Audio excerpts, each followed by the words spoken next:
displacement, and that is fundamentally a colonial concept. We know that a disproportionate number of our unhoused neighbors are Indigenous, and the fact that they're being evicted from what rightfully is their land, I think, is a particularly poignant injustice. HESN, the Hamilton Encampment Support Network, was founded 4 years ago during the pandemic, when many hundreds of our neighbors were struggling to survive outside in the midst of the economic crisis that the pandemic created. At that time, we understood, because it was clear from the number of encampments, that there were no alternatives for people to use. And the city told us that there were shelter spaces and affordable housing units being built, and 4 years later, here we still are, with encampments in our parks, with encampments on the rail trail, with our neighbors struggling to survive, and still the city tells us the same story, that there are alternatives, that there are shelter spaces, that there are affordable housing units. I have to tell you, that is a lie, and we're going to hear from residents today, and we're going to hear about their experiences being displaced from their only shelter with no alternative place to go. The Hamilton Encampment Support Network doesn't think people should live in tents. The Hamilton Encampment Support Network thinks people should live in dignity, that they should have autonomy, that they should be able to have homes with doors that lock, and bedrooms and kitchens and bathrooms, and all the basic necessities that most of us enjoy in this city. And we think it's outrageous that we spend millions and millions of dollars policing people and displacing people rather than actually giving people real solutions. So with that, I want to invite my friend JP to come up and offer maybe a few words about his experience over the last week.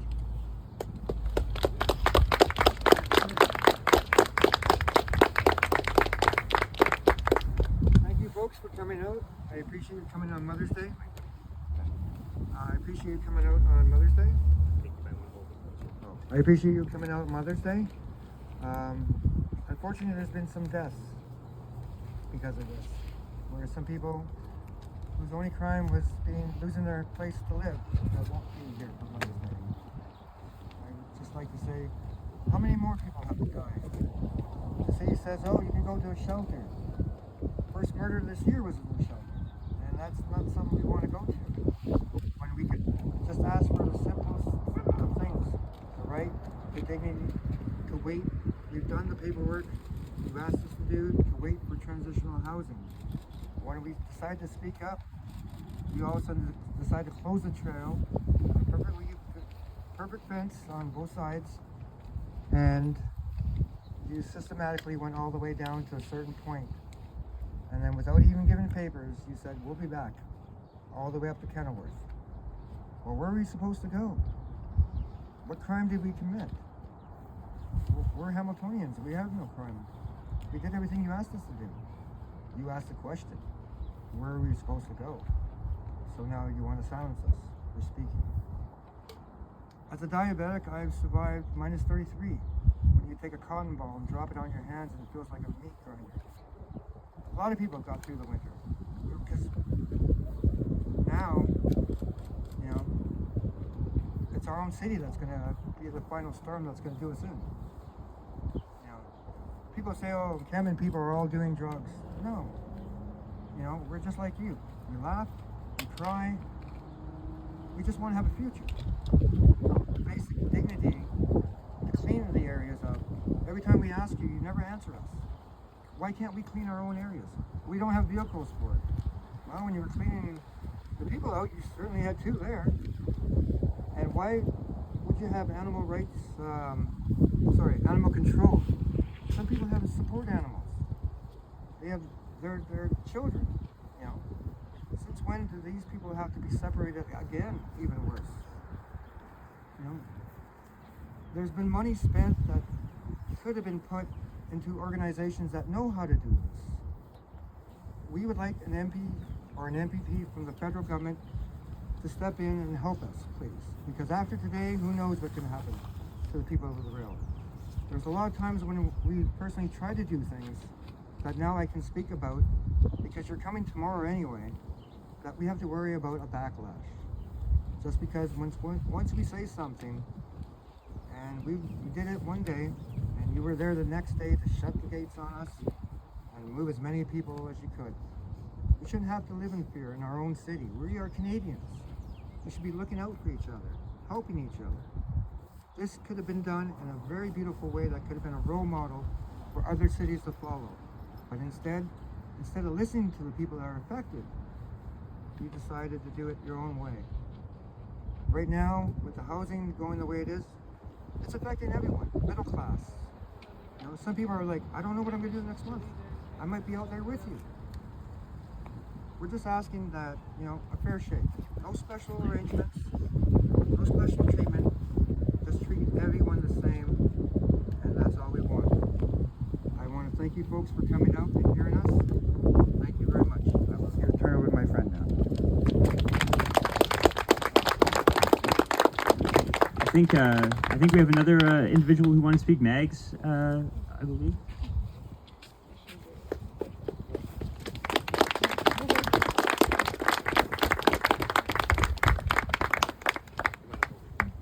Yeah, okay. Thank you. Hi, my name's Margaret. I am currently experiencing homelessness. I have been experiencing this since 2022, on and off. I've been in and out of shelters, and the worst part is my children have been in foster care, and I may lose them permanently to staying in foster care because the province has a legislation if they're in care over a year. I was on the rail trail when they asked all of us to move our encampments and came and gave notices. If you were given a notice, it said May 6th, they came out, and May 7th you had to leave by, which, given people living in the situation that they are, is definitely not enough time. I don't agree with it. Shelter spaces are full. In my experience, I've been calling women's shelters 3 times a day. They're still full. Any other programs are drop-in programs that aren't open all the time. And the worst part is just my children. The only reason my children are going to be in foster care is because I don't have a place to live permanently. So I just want everyone to know that it's not okay, and I'm not the only one experiencing this. There are other people who have children in foster care. I'm not someone who's in active addiction. I'm not I do not have any type of addiction. I just want to have my voice heard, because at this point I don't know what else to do. So, but I don't think what's happened along the rail trail over the past few days is humane at all. The way they threw people's belongings and just threatened. I witnessed people being threatened, and it just, in my opinion, is not okay. And I don't like it at all. And if no one else is gonna stand up for us, then I definitely will.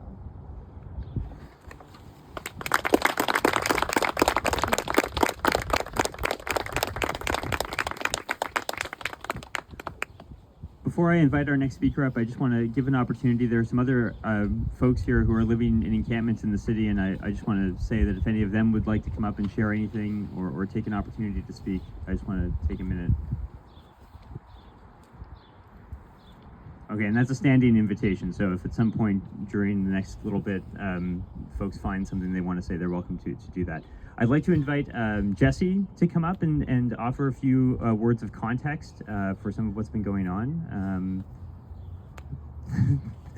Sorry, Jesse. I'm going to be very brief.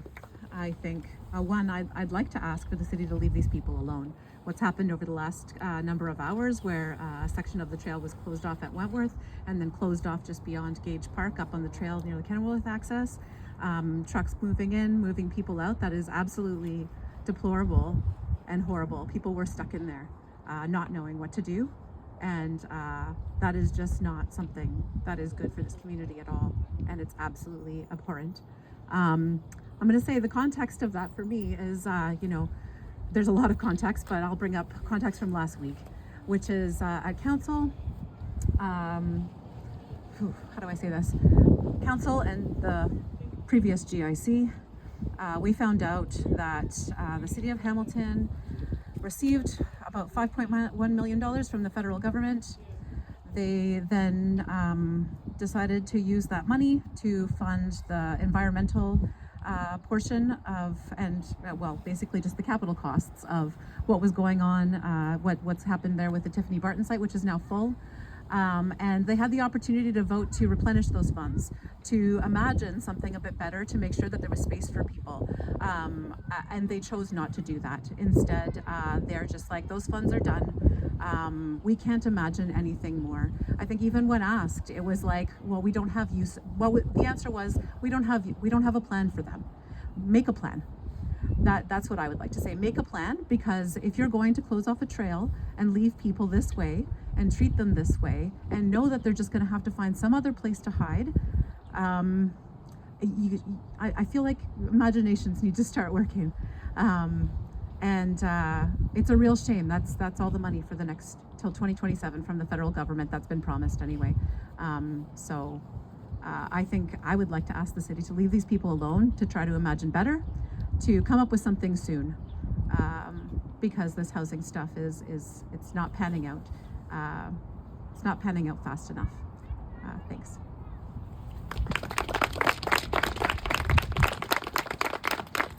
Thank you, Jesse. So I think the final person who's going to speak today is Zainab, who's also a member of the Hamilton Encampment Support Network.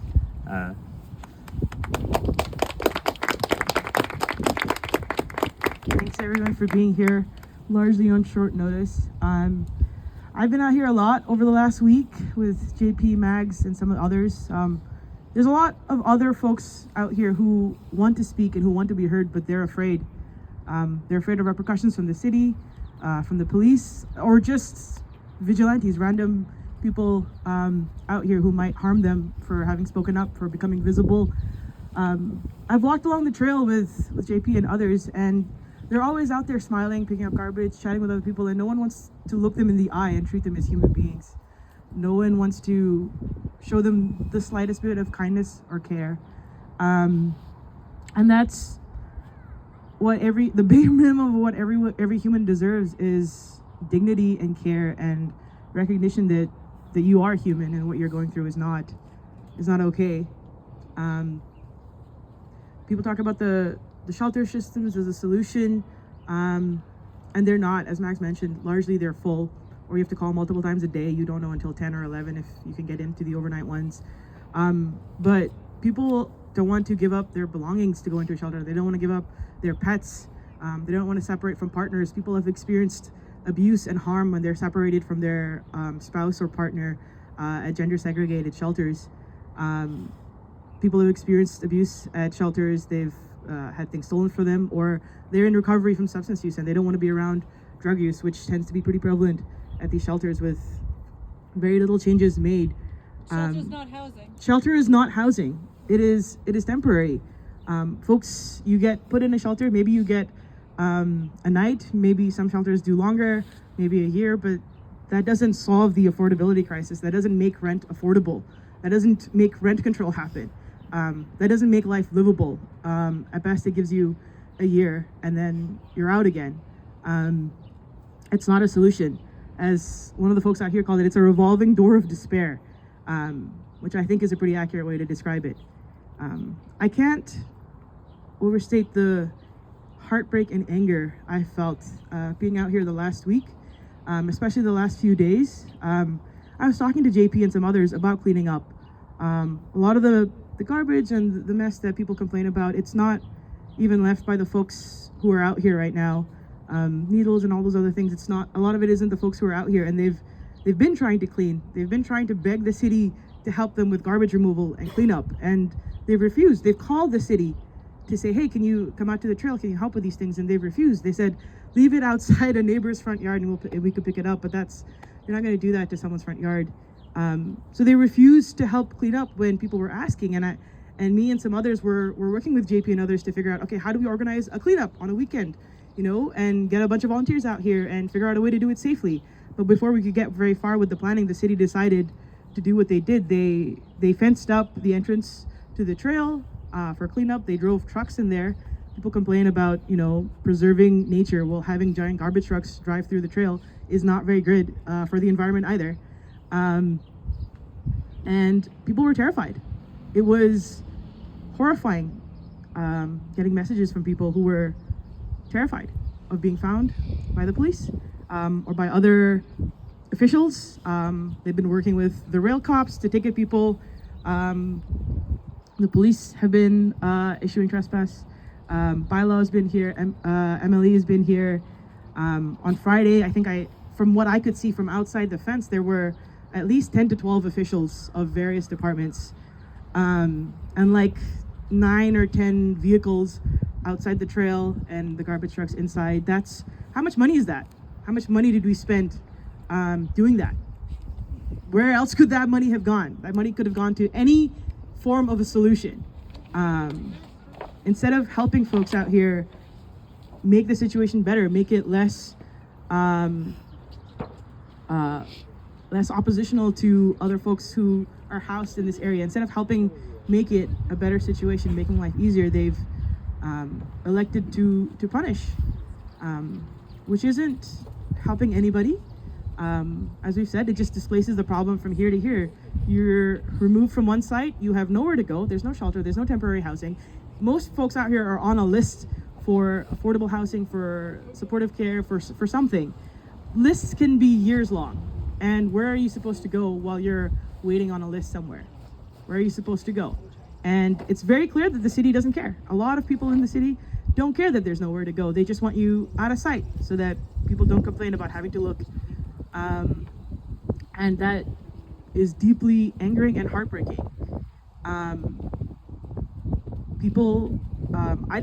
HESN didn't really call for this press conference. It was the folks who live out here who wanted to feel heard. Again, many of them are too afraid to speak, but they wanted what's happening to them to be known, and for anyone in any position of power to show that they care, to show that they're listening, and to find solutions with the people out here, with people who are homeless, and not in some boardroom where people who've got no idea what the experience is like make decisions that will never affect them.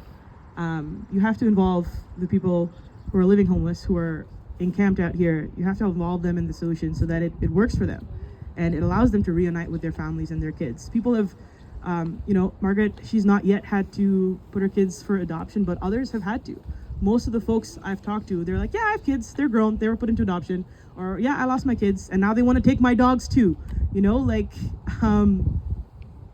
What would you do if the city, the state, the government wanted to take away your kids or your dogs or anything that makes life worth living, anything that is more than just survival, they want to remove. They don't want you to, there's no form of stability that people can have out here. When some people have to move multiple times a week, they want to get into increasingly inaccessible places where it's harder to support them for folks like me and others, because they're so scared. I cannot overstate the level of fear and anxiety. Like, a lot of people out here have already experienced traumas, whether it's through being homeless at shelters or in other areas of their life. People are leaving abusive relationships. People lost their jobs. Some people lost their jobs at COVID and they're still out here. And we've watched the price of the affordability go increasingly through the roof, like grocery prices, rent prices. It's obscene, and there's no control, and there's no repercussions for the people who are profiting off of this. And all of it gets scapegoated and blamed onto people who are unhoused. There's people living around here who are understandably frustrated at their state of living, and they're told you can blame the homeless people. It's their fault somehow. They're assigned blame everywhere except where it belongs, which is at the city and at all levels of government who have a responsibility to take care of folks. There's so much research that says affordable housing, accessible, safe, affordable housing is the most cost-effective long-term solution. Jesse mentioned earlier that there was $5 million put into the Tiffany and Barton site. That's a total of $7.9 million that just went into setting up the Tiffany and Barton site. That's not including the ongoing costs of staffing it, of food and supplies and all the other stuff that happens. Just setting it up, $7.9 million. Based on sort of the average one-bedroom housing price in Hamilton for rent, we've estimated that probably 100 people you could have just paid their rent for $2.2 million. You could have just paid rent for one bedroom for 100 people for $2.2 million. I looked into, after speaking with Margaret, I looked into foster care, and foster parents get anywhere from $40 to $100 a day. So that's like $3,000 a month to take care of kids, up to $3,000 a month to take care of someone else's kids. You could have just given that money to the parents to help them pay rent or other costs of caring for their children, so that families don't have to be broken. That's what truly, like, I broke down crying, because that is one of the most horrible things, to be perfectly able to care for your kids, but be forced into a situation where you can't have them with you, you know? And that's the situation, that's the realities of so many people. And, you know, I'll come out here, I'll spend many hours sometimes, I was here for a long time, but I get to go home after, take a shower, go to a bed, and I'm up all night feeling the injustice of that. And I hope more people can feel the injustice of that. As we have the sign here, everyone deserves a place to live. And if the government is not providing affordable housing, if it takes time to figure those things out, you could at least give people a place to stay, where they won't be harassed by officials and officers, where people can coexist. That's what I've heard so many different times. You know, they want access to water. You know, they'll turn off the drinking water at the bottom of the Wentworth stairs so that folks here can't get water, and they have to go further, or people have to bring them bottles. They want access to water, to bathrooms, to showers, food, electricity, something to charge their phone so they can stay in contact with other people and let them know what's happening. The number of times I've tried to contact someone and their phone's just dead because there's nothing to do, there's nowhere to go. How are you supposed to tell people what's happening to you if you can't communicate, right? I could go on because just the last 2 days alone have been so scarring and horrifying and like just violent, right? Especially when you know that folks out here have asked for help. They've asked for help with cleaning up. They've asked for help with assistance. They've over and over again. And when you say no to helping them clear up, and then you clear up so aggressively and you evict them so aggressively, what message is that sending? You know, what impact is that having on lives? Yeah, I think that's good.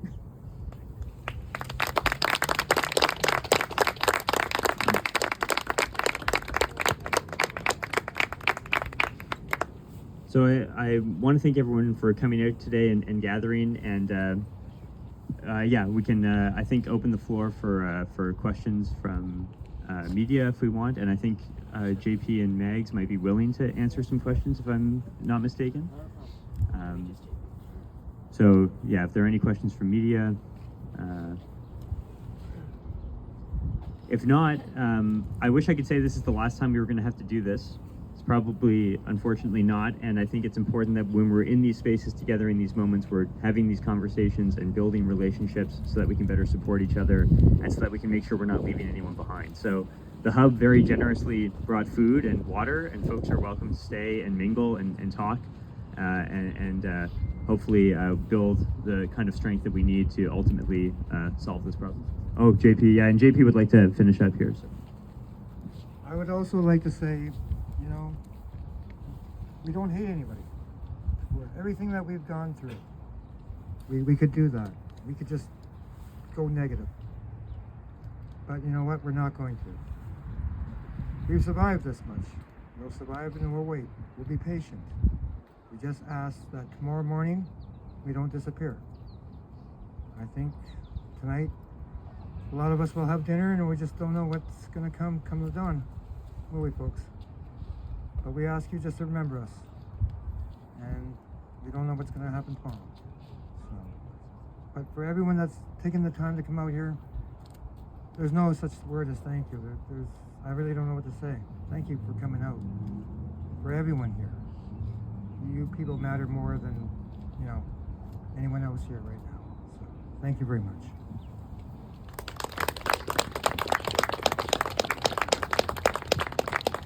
Thanks, folks.